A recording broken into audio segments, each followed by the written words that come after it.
혹시 매일 아침 출근길이 끔찍한가요? 일이 손에 안 잡히고 의욕도 없다면 직장인 우울증을 의심해봐야 합니다. 으악 끔찍하죠. 하지만 미리 겁먹을 필요는 없어요. 함께 알아보고 현명하게 대처해보자고요. 최근 국내 우울증 환자가 꾸준히 늘고 있어요. 건강보험심사평가원 자료에 따르면 2019년에 81만 명이었던 환자가 2023년에는 108만 명으로 껑충 뛰었다고 합니다. 33.3%나 증가했다니 심각하죠. 더 큰 문제는 우리나라가 OECD 국가 중 자살률 1위라는 점입니다. 통계청 자료에 따르면 인구 10만 명당 자살 사망률이 28.3명으로 OECD 평균의 2배를 훌쩍 넘는다고 하니 안타까운 현실입니다. 성인 우울증 평생 유병률도 약 8%로 결코 낮은 수준이 아니죠.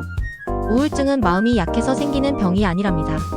뇌 신경 전달물질 불균형, 유전적 요인, 호르몬 변화 같은 생물학적 원인과 스트레스, 부정적 사고 패턴, 과거의 트라우마 같은 심리적 요인이 복합적으로 작용해서 나타나는 치료가 필요한 질환이라는 사실 꼭 기억해주세요. 스트레스는 적당하면 집중력도 높여주지만 과도하면 우울감, 불안, 심지어는 몸까지 망가뜨릴 수 있다는 거. 으악, 이건 안 돼. 어떤 경우에 주요 우울 장애를 의심해야 할까요?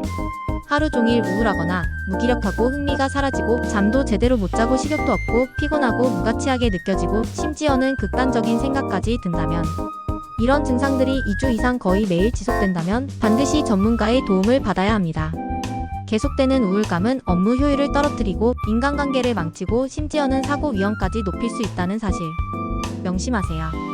직장인 우울감은 업무 과중, 직장 내 갈등, 가족 문제, 경제적 어려움, 건강 문제 등 다양한 원인에서 비롯될 수 있습니다.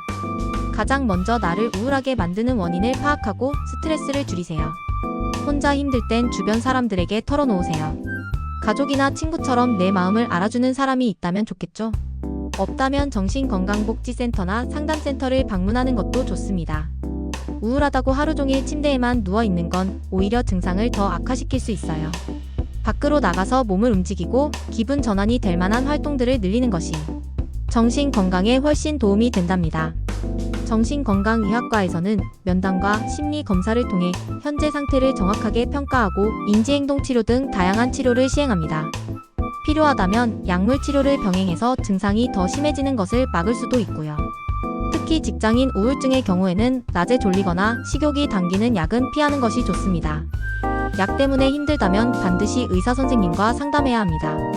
김현규 교수님께서는 스트레스와 우울감 때문에 일상생활이 힘들다면 주저하지 말고 전문가를 찾아 정확한 진단과 치료를 받는 것이 회복의 지름길이라고 강조하셨습니다.